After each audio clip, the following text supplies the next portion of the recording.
नमस्कार student, welcome to Vidya 24 the universe of learning. तो आज हम एक अपना नया टॉपिक रिवाइज करने वाले हैं, पेमेंट सिस्टम इन इंडिया। तो देखिए, पहले इंडिया के पास इतने अच्छे पेमेंट सिस्टम नहीं थे। हमें सारी ट्रांजैक्शन बैंक के थ्रू करनी पड़ती थी, यानी कि सारी ट्रांजैक्शन ऑफलाइन थी, हमारे पास कोई ऑनलाइन मेथड नहीं थे। तो इंडिया ने क्या करा, अपनी डिजिटलाइजेशन को प्रमोट करा, अपनी डिजिटल पेमेंट्स को प्रमोट करा और इसके लिए एक नई ऑर्गेनाइजेशन का सेटअप किया गया, एनपीसीआई। तो एनपीसीआई के बारे में जानेंगे यहाँ पर। National payment corporation of India. National payment corporation of India (NPCI) an umbrella organization for operating retail payment and settlement system in India, is an initiative of Reserve Bank of India (RBI) and India's Bank Association (IBA). NPCI headquartered in Mumbai, Maharashtra. तो यहाँ पर क्या करा, India के payment system में सुधार लाने के लिए और उसे एनहेंस करने के लिए यहाँ पर एक एम्ब्रेला ऑर्गेनाइजेशन का सेटअप किया गया, जिसे नाम दिया गया national payment corporation of India, जो कि किसका इनिशिएटिव था? ये इनिशिएटिव था हमारे रिजर्व बैंक ऑफ इंडिया और साथ ही साथ इंडियन बैंकिंग एसोसिएशन का, जिसका हेडक्वार्टर कहाँ पर है? जिसका हेडक्वार्टर है मुंबई, महाराष्ट्र में। जिसका हेडक्वार्टर कहाँ पर है? मुंबई, महाराष्ट्र में। और अगर इसके करंट सीईओ की बात करी जाए तो वो कौन है? दिलीप अस्पे। अभी अगर इसके करंट सीईओ की बात करेंगे, वो कौन है? Dilip अस्पे। It is initiated under the provision of Payment and Settlement System Act 2007. NPCI was founded in 2008. NPCI is a not-for-profit organization registered under Section 8 of Companies Act 2013. It with the intention to provide infrastructure to entire banking system in India for physical as well as electronic payment and settlement system. तो अब देखिए, जो हमारा ये NPCI है वो initiate किस act के अंडर करा गया? Payment and settlement system act 2007। लेकिन ये फॉर्म्ड किस एक्ट के अंडर हुआ? ये फाउंड हुआ 2008 में। कौन से एक्ट के under? As a not for profit organisation registered under section 8 of companies act 2013। Registered under section 8 of company act 2013। तो ये बात आपको दोनों पता होनी चाहिए कि कौन से एक्ट के अंदर इसे क्या करा गया, इनिशिएट किया गया, कब फाउंड करा गया और कौन से सेक्शन में ये क्या है, रजिस्टर्ड है। Section 8 of companies act 2013। और इसका इंटेंशन क्या था? ताकि ये क्या करे, इंफ्रास्ट्रक्चर प्रोवाइड करे पूरे बैंकिंग सिस्टम को इंडिया के, चाहे वो फिजिकल हो या फिर इलेक्ट्रॉनिक पेमेंट हो। एक हमें ये क्या करे, एक अफोर्डेबल मैकेनिज्म प्रोवाइड करे हमारे पेमेंट सिस्टम के लिए, ताकि जो हमारा पेमेंट सिस्टम है वो ज़्यादा से ज़्यादा लोगों तक क्या हो सके, ज़्यादा से ज़्यादा लोगों तक पहुंच सके, ज़्यादा से ज़्यादा लोगों में उसकी रीच हो। तो इसे कब क्यों इंट्रोड्यूस किया गया? इसे इसलिए इंट्रोड्यूस किया गया ताकि हम अपने पेमेंट सिस्टम में सुधार ला सकें, उसे और भी ज़्यादा एनहेंस कर सकें। जब हमारे पास एनपीसीआई नहीं था तो हमारे पास दो पेमेंट मेथड थे, एक क्या था, आरटीजीएस, और दूसरा था हमारे पास एनईएफटी। तो इनके बारे में जानेंगे कि इससे पहले किस तरीके से पेमेंट होती थी और एनपीसीआई आने के बाद उन दोनों मेथड में भी हमें क्या चेंज देखने को मिले। फर्स्ट पेमेंट मेथड है यहाँ पर national electronic fund transfer, NEFT. National Electronic Fund Transfer (NEFT) is a nationwide payment system facilitating one-to-one fund transfer. Under this scheme, individuals, firms and corporates can electronically transfer funds from any bank branch to any individual, firm or corporate having an account with the other bank branch in the country participating in the scheme. For being a part of the NEFT fund transfer network, a bank branch has to be a NEFT enabled. तो अब देखिए, जैसे मैंने कहा कि ये कब introduce करा गया था? एनपीसीआई से पहले इंट्रोड्यूस किया गया था। एनपीसीआई की अगर हम बात करें, उसे 2008 में फाउंड किया गया, जबकि इसे कब इंट्रोड्यूस कर दिया गया था? 2005 में ही। अगर हम इसकी पेमेंट सिस्टम की बात करें एनईएफटी की, तो इसे 2005 में ही इंट्रोड्यूस कर दिया गया था, यानी कि उससे पहले का पेमेंट मेथड है। अभी किस तरीके से लोगों की हेल्प कर रहा है? अब सपोज आप बैंक जाते हैं तो बैंक में बहुत ज़्यादा लंबी लाइन लगी है और आपको क्या करना है, एक अर्जेंट पेमेंट करनी है, तो कैसे करेंगे? या अगर आज कोई हॉलीडे है, बैंक हॉलीडे है, संडे है, बैंक ओपन नहीं है, आपको किसी की पेमेंट करनी है, तो आप क्या करेंगे? उस केस में आप कर सकते हैं एनईएफटी। आप क्या करेंगे, यहाँ पर एक बैंक से दूसरे बैंक में क्या कर सकते हैं? पेमेंट कर सकते हैं, चाहे फिर वो कोई इंडिविजुअल हो, कोई फर्म हो या फिर कोई कॉर्पोरेट हो। ये क्या कर सकते हैं आप, इसे इलेक्ट्रॉनिकली अपने फंड को ट्रांसफर कर सकते हैं। और एनईएफटी के लिए आपको क्या करना होगा, जो बैंक ब्रांच होगी वो अनेबल होनी चाहिए एनईएफटी फैसिलिटी से, जिसकी हेल्प से आप क्या कर सकते हैं, एक बैंक से दूसरे बैंक में अपना फंड ट्रांसफर कर सकते हैं, जिसके लिए ना ही तो आपको एक लंबी लाइन में लगना पड़ेगा, ना ही आपको संडे मंडे या फिर किसी हॉलीडे का वेट करना पड़ेगा कि आज बैंक की हॉलीडे है तो अब मुझे अगले दिन जाना पड़ेगा। तो अगर आप अपने पेमेंट सिस्टम को फैसिलिटेट करना चाहते हैं तो आप एनईएफटी का यूज ले सकते हैं। There is no limit either minimum or maximum on the amount of fund that can be transferred using NEFT। तो अगर यहाँ पर इसके लिमिट की बात करी जाए तो आप कम से कम 1 रुपया और ज़्यादा से ज़्यादा कितना भी पैसा क्या कर सकते हैं, इसकी हेल्प से ट्रांसफर कर सकते हैं। The NEFT system take advantage of the core banking systems in bank.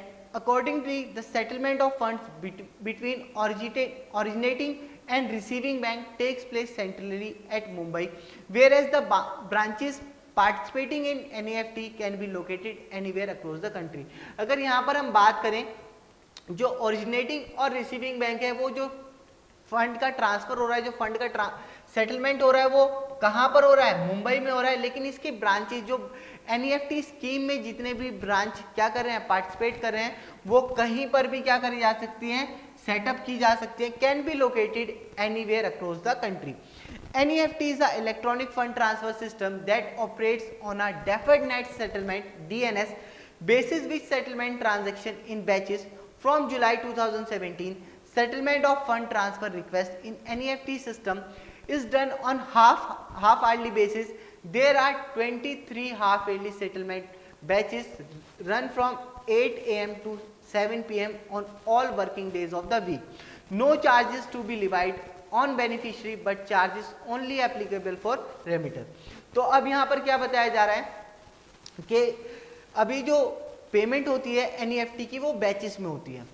पहले क्या हुआ करता था, सिर्फ 8 से 10-11 बैच ही क्या करे जाते थे, पूरे दिन में डिस्पैच करे जाते थे। लेकिन अब यहाँ पर क्या होता है, अब आप 24/7 इस फैसिलिटी का यूज ले सकते हैं। कब से, 16 दिसंबर 2019 से ये चीज़ इंप्लीमेंट करी गई। जैसे मैंने कहा, पहले पेमेंट सिस्टम हमारी इतनी अच्छी नहीं थी, लेकिन जब एनपीसीआई ऑर्गेनाइजेशन का सेटअप हुआ तो उसके बाद पेमेंट सिस्टम को फैसिलिटेट करना शुरू करा गया। जो ऑलरेडी थे उनमें कुछ चेंजेस करे गए और जिस चीज़ की रिक्वायरमेंट थी उसे इंट्रोड्यूस किया गया, वो इंफ्रास्ट्रक्चर लाया गया। पहले कुछ चार्जेस आपको पे करने पड़ते थे, बेनिफिशियरी या फिर रेमिटर, जो पेमेंट कर रहा है और जो पेमेंट रिसीव कर रहा है दोनों को कुछ चार्जेस पे करने पड़ते थे। अब यहाँ पर कोई भी चार्ज नहीं किए जाते। No charges to be levied on beneficiary but charges on applicable for the remitter. जो बैंक के नॉर्मल चार्जेस होते हैं वो तो वो चार्ज करता ही है। क्लियर होगी ये बात कि एनईएफटी का मतलब क्या हुआ यहाँ पर, जब आपको इंटर बैंकिंग क्या करना हो, इलेक्ट्रॉनिक फंड ट्रांसफर करना हो तो आप इस फैसिलिटी का 24/7 यहाँ पर यूज ले सकते हैं। नेक्स्ट है हमारा RTGS. RTGS real time growth settlement. RTGS system is the fastest possible money transfer system through the banking channel. Settlement in real time refers payment transaction is not subject to any waiting period. The transaction are settled as soon as they are processed. तो अब यहाँ पर आप क्या कह सकते हैं, RTGS की फुल फॉर्म क्या होगी, रियल टाइम ग्रोथ सेटलमेंट, जिसे आप क्या कह सकते हैं, फास्टेस्ट पॉसिबल मनी ट्रांसफर। और जनरली इसमें क्या कर जाती है, बड़ी बड़ी ट्रांजैक्शन। अब बड़ी बड़ी ट्रांजैक्शन को अगर आप वेटिंग में रखेंगे तो उसके साथ काफी ज्यादा रिस्क जुड़ जाता है। तो यहाँ पर क्या करा जा रहा है, अगर आप आरटीजीएस करते हैं तो जैसे ही आपने क्या करा, आपकी ट्रांजैक्शन प्रोसेस हुई, जैसे ही आपकी ट्रांजैक्शन प्रोसेस हुई वैसे ही कि वो क्या हो जाएगी, सेटल हो जाएगी। The transaction are settled as soon as they are process. आपने इधर से पेमेंट करी और उधर आपका पैसा ट्रांसफर, जबकि एनईएफटी में थोड़ा टाइम लगता है। अगर आप कर रहे हैं तो उसमें 2 से 3 घंटे का भी टाइम लग सकता है या फिर 4 से 5 घंटे का भी टाइम लग सकता है। लेकिन जब आप आरटीजीएस करते हैं, ये बड़े अमाउंट की ट्रांजेक्शन होती हैं, तो इसमें क्या रहता है, थोड़ा रिस्क रहता है। तो आप जब आरटीजीएस करेंगे, जैसे ही आपने प्रोसेस करा तो वहां पर आपकी पेमेंट सेटल हो जाएगी। इसे इसीलिए क्या कहा गया है, फास्टेस्ट पॉसिबल मनी ट्रांसफर कहा गया। The RTGS system is primarily made for large value transaction.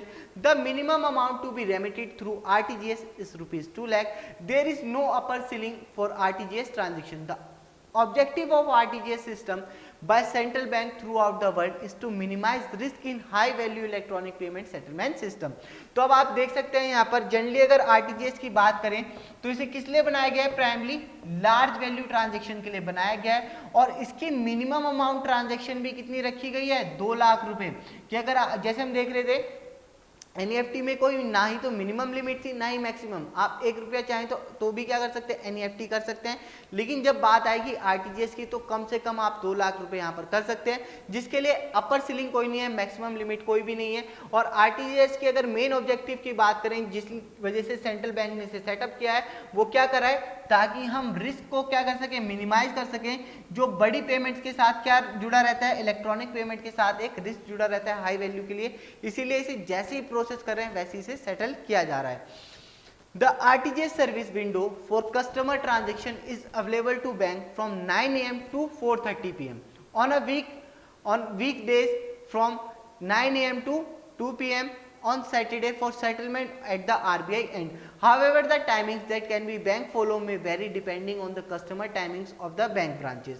तो अब जैसे कि हम देख रहे थे एनईएफटी क्या है 24/7 अवेलेबल है, लेकिन यहाँ पर ये 24/7 अवेलेबल नहीं है। यहाँ पर कुछ इसके लिए टाइम रखा गया है जो कि क्या करता है, वेरी करता है बैंक टू बैंक ब्रांचेस। और यहाँ पर आप देख सकते हैं अगर वीकडेज की बात करी जाए तो 9 AM to 4:30 PM इसका एक पर्टिकुलर टाइम रखा गया। तो आई होप एनईएफटी और आरटीजीएस दोनों आपको क्लियर हो गए होंगे। अब बात करते हैं एनपीसीआई की, जो सर्विसेज उसने खुद से क्या करी हैं, प्रोवाइड करी हैं। इनमें सिर्फ चेंजेस करे हैं एनपीसीआई ने, लेकिन जो सर्विसेज प्रोवाइड करी हैं एनपीसीआई ने, आइए उनके बारे में यहाँ पर एक एक करके जानते हैं। तो पहली सर्विस क्या है यहाँ पर, IMPS, immediate payment service. This facility is provided by the national payment corporation of India NPCI through it's NFS switch. Immediate payment service IMPS is an instant real-time interbank electronic fund transfer system in India. IMPS offer an interbank electronic fund transfer service through mobile phones available 24/7 throughout the year including Sunday and bank holiday. तो जैसे हमने देखा क्या है, NEFT क्या करा जा रहा है, 24/7 इलेक्ट्रॉनिक फंड ट्रांसफर है। उसी तरीके से एक नई फैसिलिटी यहाँ पर प्रोवाइड करी गई, इमीडिएट पेमेंट सर्विस, जिसे आप अपने मोबाइल फोन की हेल्प से भी 24/7 क्या कर सकते हैं, अवेलेबल कर सकते हैं। यहाँ पर ये फैसिलिटी प्रोवाइड करी गई एनपीसीआई के द्वारा थ्रू इट्स NFS स्विच, जो इसका पेमेंट सिस्टम है। अब क्या कर सकते हैं, आप इसकी हेल्प से रियल टाइम मनी ट्रांसफर कर सकते हैं, इंटरबैंक इलेक्ट्रॉनिक फंड ट्रांसफर कर सकते हैं with the help of your mobile phone. IMPS offer an interbank electronic fund service through mobile phone, जो कि कब अवेलेबल है, 24/7 आपके पास अवेलेबल है throughout the year including Sunday and bank holiday. अगर बैंक हॉलीडेज हैं, संडे भी हैं, तो भी आप इस सर्विस का क्या ले सकते हैं, इस फैसिलिटी का आप बेनिफिट ले सकते हैं। Customer can transfer and receive fund through IMPS using their registered mobile number and mobile money identifier MMID और account number and IFSC code. तो अब आप कैसे यहाँ पर फंड ट्रांसफर कर सकते हैं, मोबाइल फोन जो आपका रजिस्टर्ड मोबाइल नंबर होगा और जो मोबाइल मनी आइडेंटिफायर होगा, इन दोनों की हेल्प से आप IMPS सर्विस की हेल्प से फंड ट्रांसफर या फिर रिसीव कर सकते हैं, या फिर आप अकाउंट नंबर और IFSC कोड की हेल्प से भी आप क्या कर सकते हैं, इस फंड को ट्रांसफर, इस इलेक्ट्रॉनिक फंड को आप ट्रांसफर कर सकते हैं IMPS की हेल्प से। The IMPS was publicly launched on November 2010. Currently, there are 53 commercial bank, 101 rural and district, urban and cooperative bank, and 24 PPI signed up for the IMPS service. और इस services को launch कब करा गया, नवंबर 2010 में launch किया गया, जिसके पार्टिसिपेंट कौन है, 53 commercial bank, 101 rural, district, urban and cooperative banks और 24 PPI प्रीपेड पेमेंट इंस्ट्रूमेंट। जैसे कि हम बात करें मोबीक्विक, फ्री रिचार्ज, ये सब क्या है, हमें सर्विसेज प्रोवाइड करते हैं, रिचार्ज की सर्विसेज, या फिर पेटीएम मॉल टाइप, वो सब क्या है, PPI क्या है, ये प्रीपेड पेमेंट इंस्ट्रूमेंट हैं, जिनकी लिमिट कितनी होती है, 10,000 रुपए की जिनकी लिमिट होती है। अब for the sign up for the IMPS service. तो आई होप आपको इमीडिएट पेमेंट सर्विस बिल्कुल क्लियर हो गई होगी, IMPS का मतलब क्या होता है और क्या फैसिलिटी इसकी हेल्प से हम यहाँ पर ले सकते हैं, जो कि हमें किसने प्रोवाइड करी, national payment corporation of India ने। आइए मूव करते हैं अपनी नेक्स्ट सर्विस पे, RuPay cards. NPCI launched a card scheme named RuPay on 26 March 2012. RuPay was however dedicated to India on 8th of May 2014 by the President of India Pranab Mukherjee at the Rashtrapati Bhavan in New Delhi. The payment system was indigenously developed with a vision to have a domestic open and multilateral system of payment. तो अब यहाँ पर रुपे क्या है? RuPay cards एक card scheme है जो रुपे के नाम से लॉन्च करी गई इंडिया में 26 मार्च 2012, लेकिन ये डेडिकेट कब हुई इंडियंस को, कब मिली है?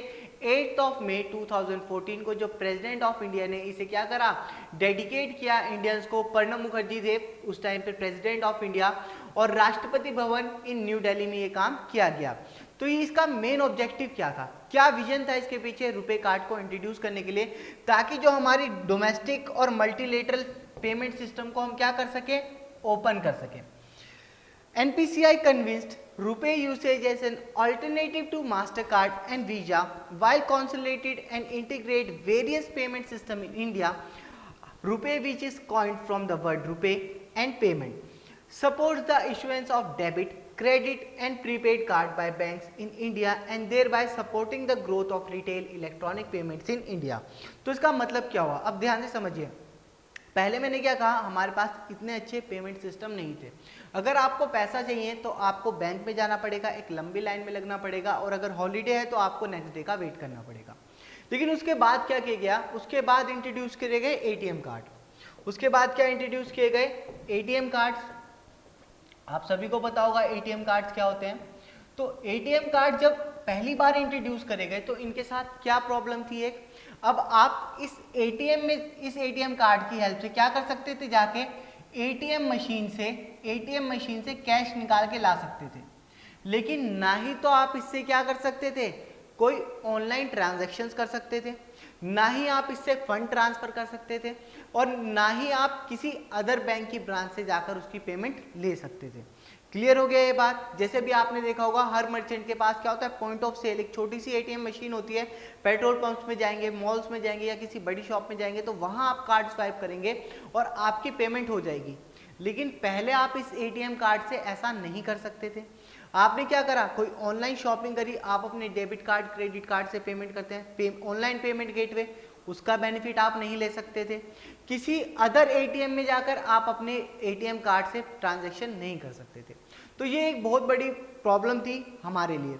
तो उसका फायदा किसने उठाया, उसका फायदा दो कंपनीज ने उठाया, एक मास्टर कार्ड और एक वीजा कार्ड। इन्होंने क्या करा, अपना एक पेमेंट गेटवे बनाया जिसके साथ लिंक सिर्फ कंट्री के बैंक के साथ ही नहीं, पूरी ऑल ओवर द वर्ल्ड के साथ क्या करा, इन्होंने अपने लिंक बनाए, अपने टाइप्स बनाए, और इन्होंने क्या कहा कि आप अब अपने एक एटीएम कार्ड आपको प्रोवाइड किया जाएगा। आपने देखा होगा कई कार्ड्स पे मास्टर कार्ड या फिर वीजा कार्ड लिखा रहता है। उस कार्ड की हेल्प से आप अपनी ऑनलाइन पेमेंट भी कर सकते हैं, पॉइंट ऑफ सेल पे भी वो वर्क करेगा, एज वेल एज किसी और अदर बैंक के ब्रांच पे भी आप उस चीज की ट्रांजैक्शन कर सकते हैं। लेकिन इसके लिए हमें क्या कर रहा था, ये दोनों ही क्या है, फॉरेन कंपनीज हैं, जिसके लिए हमें चार्जेस कुछ ज्यादा पे करने पड़ रहे थे। तो यहां पर क्या करा, एनपीसीआई ने national payment corporation of India ने अपना ही नेटवर्क बनाया, अपनी ही स्कीम बनाई जिसे नाम दिया रुपे। और अब आपने देखा होगा कि जो बैंक्स हमें debit card credit card provide करते हैं वहां पर कई कार्ड्स में रुपे कार्ड्स लिखा आता है, क्योंकि ये क्या है, ये खुद का इंडिया का सिस्टम है। लेकिन अभी भी अगर आप चाहेंगे तो आपको वीजा और मास्टर कार्ड बैंक से अवेलेबल हो जाएगा। लेकिन इंडिया क्या चाहती है, बैंक को ज्यादा से ज्यादा प्रमोट करने को कह रही है रुपे कार्ड्स को, क्योंकि ये क्या है, ये अपना पेमेंट नेटवर्क है। यहां पर आप देख रहे होंगे,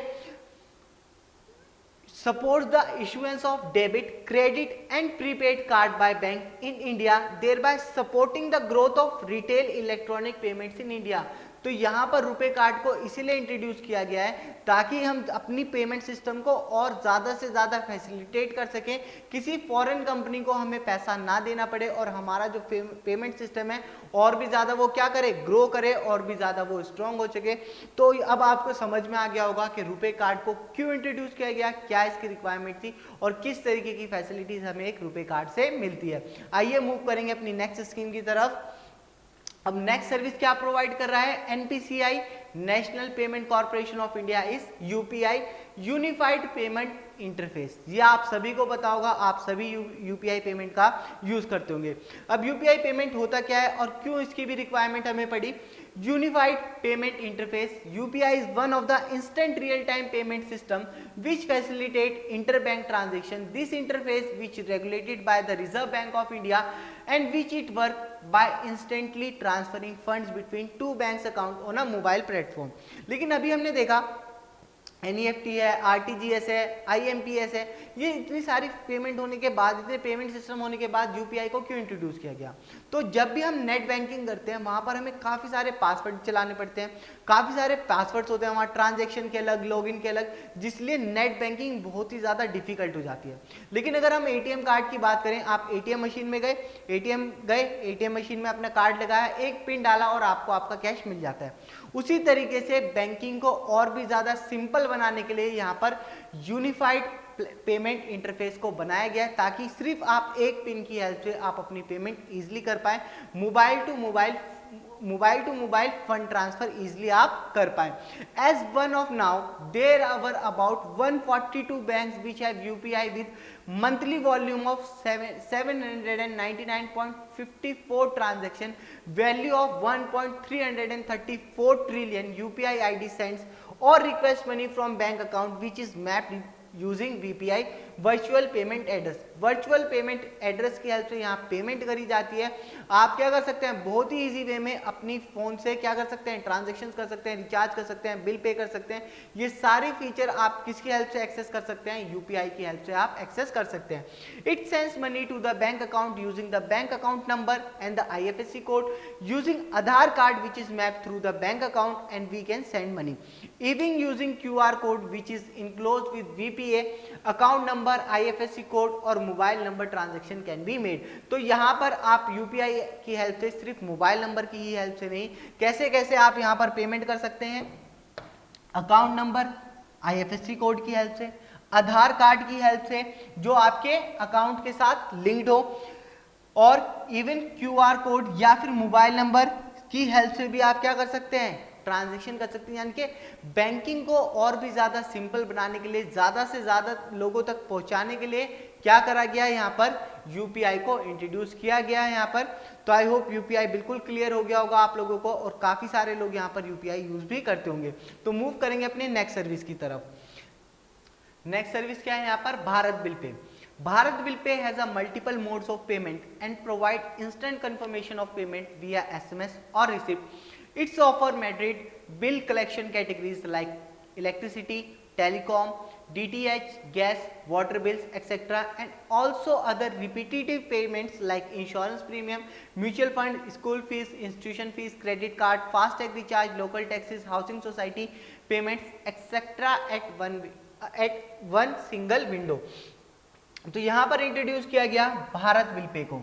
अब भारत बिल पे को इंट्रोड्यूस करने का मोटिव क्या था, ताकि जितने भी हमारे बिल्स हैं, चाहे हम बात करें यहाँ पर इलेक्ट्रिसिटी बिल की, टेलीकॉम बिल की, DTH, gas, water bills etcetera etcetera, या फिर हमारी कोई रेपिटेटिव पेमेंट्स हैं जैसे कि insurance premium, mutual funds, school fees etcetera etcetera, तो हम क्या कर सके, एक सिंगल प्लेटफॉर्म पे उन्हें पे कर सके। उन्हें ये फैसिलिटी प्रोवाइड करी गई गवर्नमेंट के द्वारा भारत बिल पे, जिसकी हेल्प से आपकी पेमेंट भी सिक्योर रहेगी, आप इंस्टेंट कंफर्मेशन आपको दिया जाएगा, सेफ्टी और सिक्योरिटी के साथ आप अपने सारे बिल क्या कर सकते हैं, एक सिंगल प्लेटफॉर्म से पे कर सके।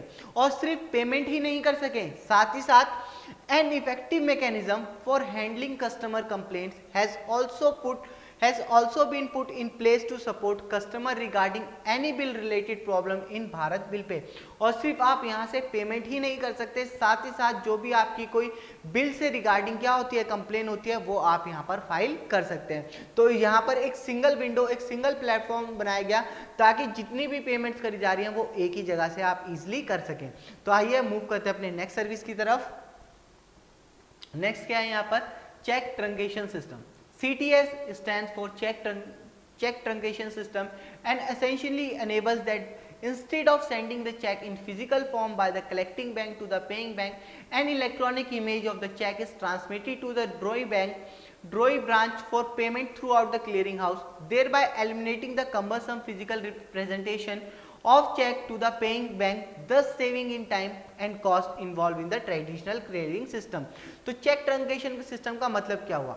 जब हम एक चेक क्या करने जाते हैं, बैंक में ड्रॉप करते हैं, वो फिजिकल फॉर्म में हमारे पास चेक होता है और हम उसे फिजिकली जाके क्या करते हैं, चेक बॉक्स में जाकर ड्रॉप कर देते हैं। अब उसके बाद क्या होगा, जो पेइंग बैंक होगा, जो कलेक्टिंग बैंक होगा, वो पेइंग बैंक को अब वो उसी चेक की फिजिकल फॉर्म भेजेगा और फिर वो क्या करेगा, फिर वहां से वो क्लियर होगा, उसके बाद हमारे अकाउंट में हमारा पैसा आएगा, जिसमें हमारा काफी ज्यादा टाइम और काफी ज्यादा इसमें कॉस्ट भी इन्वॉल्व है। जब एक बैंक से दूसरे बैंक तक जा रहा है चेक, तो वहां पर कहीं ना कहीं कॉस्ट इन्वॉल्व रहेगा। तो इसके लिए क्या बनाया गया, इस चीज को अपना टाइम और कॉस्ट बचाने के लिए और इस चैनल को, इस पूरे प्रोसेस को भी फैसिलिटेट करने के लिए यहाँ पर बनाया गया चेक ट्रंकेशन सिस्टम, जिसमें अब ये जो चेक है आपने फिजिकली फॉर्म में जाकर ड्रॉप तो करा, लेकिन अब क्या होगा, वो फिजिकली फॉर्म में आगे नहीं भेजा जाएगा। उसके लिए आपने देखा होगा स्पेशली काफी बैंक्स में एक मशीन होती है जहां पर आप क्या करते हैं, अपना चेक ड्रॉप करते हैं और डायरेक्ट आपको एक रिसिप्ट मिल जाती है। तो अब क्या हुआ, वो जो इमेज आपके पास है, एज अ रिसिप्ट जो आपके पास है, वैसी ही एक इमेज क्या होगी, इलेक्ट्रॉनिक इमेज उस पेइंग बैंक को भेजी जाएगी। किसके द्वारा, उस कलेक्टिंग बैंक के द्वारा, जिसमें आपका क्या होगा, टाइम बचेगा। बैंक का क्या हुआ, ये एक टाइम बच गया, जब फिजिकल फॉर्म में नहीं जा रहा तो यानी कि डायरेक्टली वो चला गया, आपने मशीन में डाला और उसकी एक स्कैन हुई इमेज और डायरेक्टली किसके पास पहुंच गई, उस बैंक के पास पहुंच गई। इससे आपका टाइम भी बचेगा और एज वेल एज कॉस्ट भी बचेगी। तो यहाँ पर इसलिए इंट्रोड्यूस करा गया चेक ट्रंकेशन सिस्टम को, ताकि यहाँ पर इस प्रोसेस में जो टाइम लग रहा है उसे हम रिड्यूस कर सकें और साथ ही साथ कॉस्ट इफेक्टिव भी इसे बना सकें। This was introduce as a pilot project in National Capital Region in 2008 and in Chennai from September 2011. Based on the experience gained, the benefit that will occur to both bank and customer, it is decided operationalize CTS across the country. तो ये जो check truncation system है, इसे पहले सिर्फ as a pilot project launch किया गया था 2008 में नेशनल कैपिटल रीजन में और चेन्नई में फ्रॉम सितंबर 2011 में। लेकिन जब इसकी सक्सेस देखी गई कि बैंक को भी इसकी फैसिलिटी, बैंक को भी इसका बेनिफिट मिल रहा है और साथ ही साथ कस्टमर को भी इसका एडवांटेज हो रहा है, तो उसके बाद इसे all over the country introduce कर दिया गया या फिर इसे एप्लीकेबल कर दिया गया। तो I hope check truncation system आपको बिल्कुल क्लियर हो गया होगा।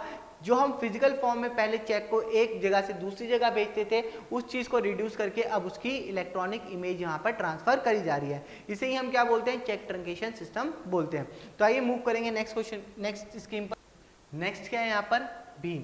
This BHIM's help you to make easy payment transaction using UPI. Here you can make direct banks payment to anyone using UPI and their UPI ID or by scanning their QR code with this Bhim. Here through this Bhim you can also request money for your UPI ID.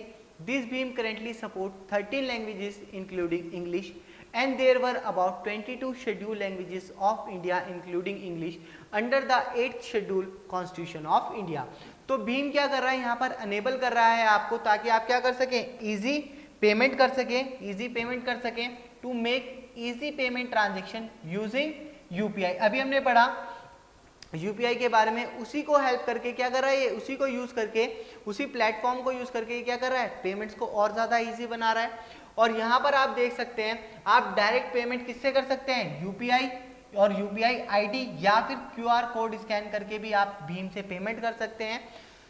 और साथ ही साथ आप payment ले भी सकते हैं यहाँ पर, request money from your UPI ID. और ये कितनी लैंग्वेजेस सपोर्ट करता है, 13 लैंग्वेजेस सपोर्ट करता है इंक्लूडिंग इंग्लिश, जिसमें 22 शेड्यूल्ड लैंग्वेजेस हैं इंडिया की, साथ ही साथ इंग्लिश भी इंक्लूड है, जो कि किस में मेंशन की गई हैं, 8th schedule of constitution of India में। थ्रू दिस भीम you can transfer the fund up to maximum of Indian rupees 20,000 per transaction and Indian rupees 40,000 limit within 24 hours. तो अब देखिए, आप मैक्सिमम ट्रांजेक्शन एक बार में कितनी कर सकते हैं, इससे 20,000 तक की, और टोटल पूरे दिन में आप कितने अमाउंट तक की, 24 घंटों में आप कितने अमाउंट की ट्रांजेक्शन कर सकते हैं, 40,000 की। यानी कि अगर आपने 20,000 की एक ट्रांजेक्शन कर दी तो नेक्स्ट ट्रांजेक्शन भी आप एक 20,000 की कर सकते हैं। चाहे तो आप उसे टोटल, आपके पास दिन में कितने लिमिट है, 40,000 की, चाहे आप उसे 10,000 रुपए करके करें या फिर आप उसे 5,000 करके ट्रांजेक्शन कर सकते हैं। आगे क्या बताया गया, BHIM is an abstract layer of UPI. This BHIM uses three-factor authentication for every transaction. This BHIM also combines the convenience of the mobile wallet with the security of net banking. The unified payment interface is a payment model that allows you to use your mobile to send or receive money. This acts as a platform while BHIM is a separate mobile wallet app. तो ये किसके द्वारा launch करी गई? ये भी government ने ही introduce करी है with the help of NPCI. अब देखिए यहाँ पर क्या कर रहा है, ये भीम आपको एज सिंपल एज कैसे है, जैसे हम यूपीआई में देख रहे हैं कि आपने एक पिन डाला और आपकी पेमेंट हो गई, लेकिन साथ ही साथ जब ये गवर्नमेंट की खुद की पेमेंट वॉलेट ऐप है तो यहाँ पर आपको जो सिक्योरिटी मिल रही है वो कैसी वाली मिल रही है, जैसे कि आप नेट बैंकिंग में मिलती है. नेट बैंकिंग किस लिए डिफिकल्ट है, क्योंकि वहाँ पर हमारे को काफ़ी सारे पासवर्ड यूज़ करने होते हैं, और उसी तरीके से यहाँ पर जो सिक्योरिटी आपको दे रहे हैं वो तो दे रहे हैं नेट बैंकिंग वाली भीम ऐप में, लेकिन जो इजी वे है वो उसी तरीके से जैसे यूपीआई में हमें इजीली चीज़ों को यूज़ कर सकते हैं, चाहे हम क्यूआर कोड की हेल्प से करें, फ़ोन नंबर की हेल्प से करें, बैंक अकाउंट या फिर आईएफएससी कोड की हेल्प से आप इसे कर सकते हैं, जिसकी दिन की लिमिट है 40,000 रुपये, एक ट्रांजेक्शन की लिमिट है 20,000 रुपये. तो आई होप भीम भी आपको बिल्कुल क्लियर होगा. नेक्स्ट क्या है यहाँ पर, NACH, national automated clearing house. National Automated Clearing House is a web-based platform to facilitate interbank high-volume electronic transaction for banks, financial institutions, corporates, and government. It's basically function like an electronic clearing service available especially for banks. तो अभी हमने देखा एक Bharat bill, जहां पर हम क्या कर रहे हैं, हम कॉमन लोग जाके क्या कर रहे हैं, अपने किसी भी टाइप के बिल या फिर पीरियोडिक पेमेंट्स क्या कर रहे हैं, कलेक्ट या फिर डेबिट वहां से कर सकते हैं.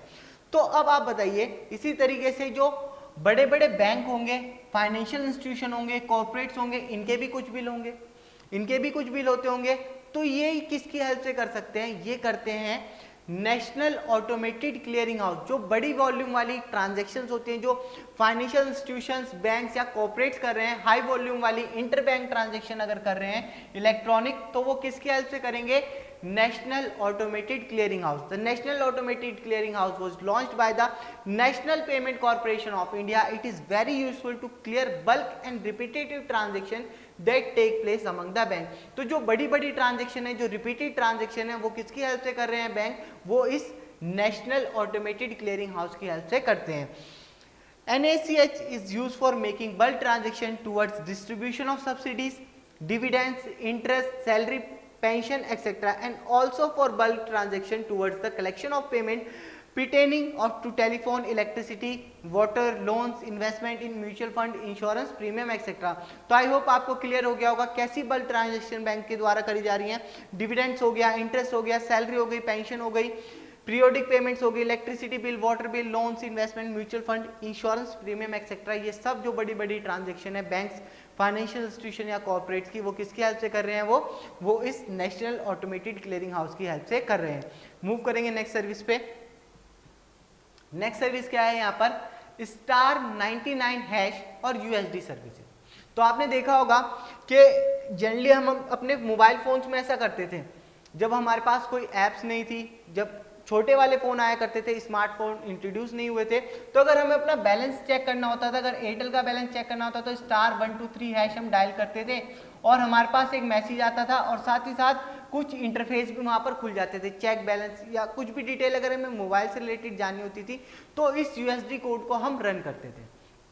तो यही कंसेप्ट किसने लगाया, गवर्नमेंट ऑफ इंडिया ने लगाया कि आज के टाइम में हर किसी के पास स्मार्टफोन नहीं है.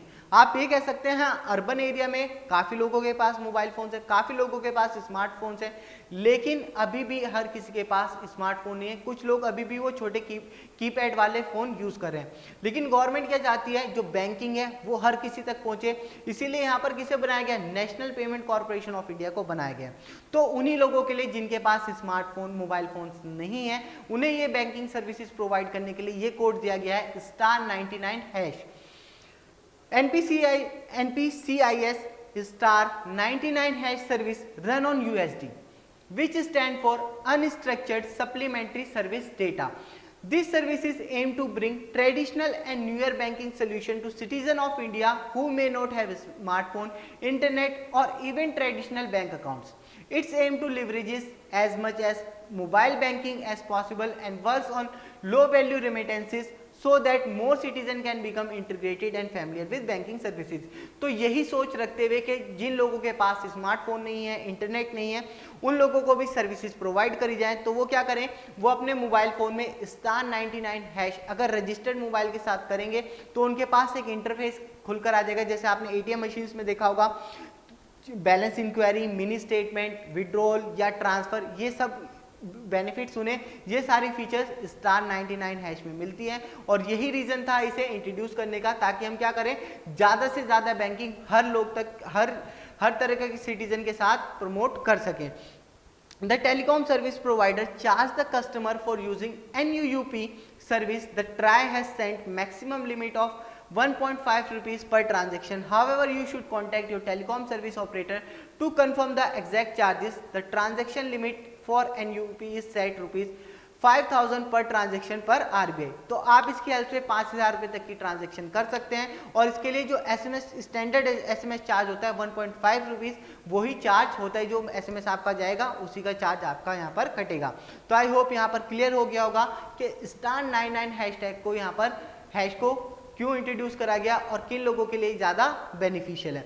तो आइए अब मूव करते हैं अपनी लास्ट सर्विस की तरफ। AEPS, Aadhaar Enabled Payment System. AEPS is a payment service offered by the National Payment Corporation of India (NPCI) to banks using Aadhaar number and online authentication through their respective business correspondent service centers। तो अब देखिए आप किस तरीके से अपने आधार card से अपना बैलेंस इंक्वायरी, ऑनलाइन ट्रांजैक्शन या फिर कैश विड्रॉल भी कर सकते हैं। किस तरीके से किया जाएगा ये, सपोज आप कहीं पर शॉपिंग करने गए, तो आपको जैसे आपने देखा एक पॉइंट ऑफ सेल मशीन होती है, उसमें क्या करा जाएगा, जो आपका आधार कार्ड आपके बैंक के साथ लिंक्ड है, अब क्या करा जाएगा, वहां पर आपका आधार कार्ड नंबर एंटर किया जाएगा, जहां पर आप अपनी ऑनलाइन ट्रांजैक्शन कर सकते हैं। उसके लिए आपके पास कोई OTP नहीं आता है, उसके लिए आपको अपना थंब एक्सप्रेशन यूज करना होता है। जब आपका आधार कार्ड बनाया गया था, आपको पता होगा आपके फिंगरप्रिंट्स, आपके बायोमेट्रिक्स, आपकी आई को स्कैन किया गया था, तो उन्हीं की हेल्प से वहां पर क्या करी जाती है, जो उदय का ऑथेंटिकेशन है, वो गवर्नमेंट के पास क्या है, रजिस्टर्ड है, आपका आधार नंबर गवर्नमेंट के पास रजिस्टर्ड है, तो उनकी हेल्प से आप वहां पर ये पेमेंट कर सकते हैं।